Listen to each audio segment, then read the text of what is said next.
వరంగల్ పశ్చిమ నియోజకవర్గం హాత్ సే హాత్ జోడో యాత్రలో భాగంగా 4వ రోజు హనుమకొండ 7వ డివిజన్ బ్రాహ్మణవాడలో మాజీ డీసీసీబీ చైర్మన్ జంగా రాఘవరెడ్డి పాల్గొన్నారు. ఈ కార్యక్రమంలో కాంటెస్ట్ కార్పొరేటర్ చందుపట్ల ధనరాజ్, మాజీ టౌన్ పార్టీ అధ్యక్షులు కట్లా శ్రీనివాస్, మాజీ కౌన్సిలర్ రేపల్లె రంగనాథ్ ఆధ్వర్యంలో నిర్వహించారు. పాదయాత్రలో జంగా రాఘవరెడ్డికి స్థానిక నాయకులు, మహిళలు, యూత్ కాంగ్రెస్ నాయకులు, కార్యకర్తలు ఘన స్వాగతం పలికారు. కాంగ్రెస్ పార్టీ అధికారంలోకి వచ్చిన వెంటనే పేద, బడుగు, బలహీన వర్గ ప్రజలకు చేసే సంక్షేమ పథకాలను వివరించారు.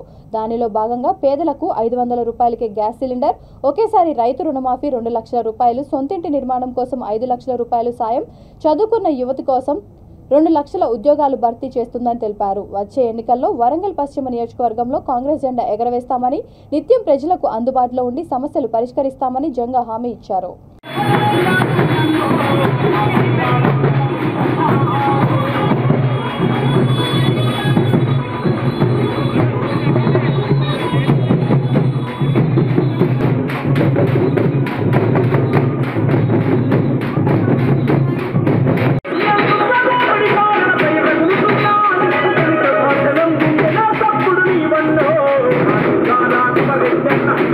Bye.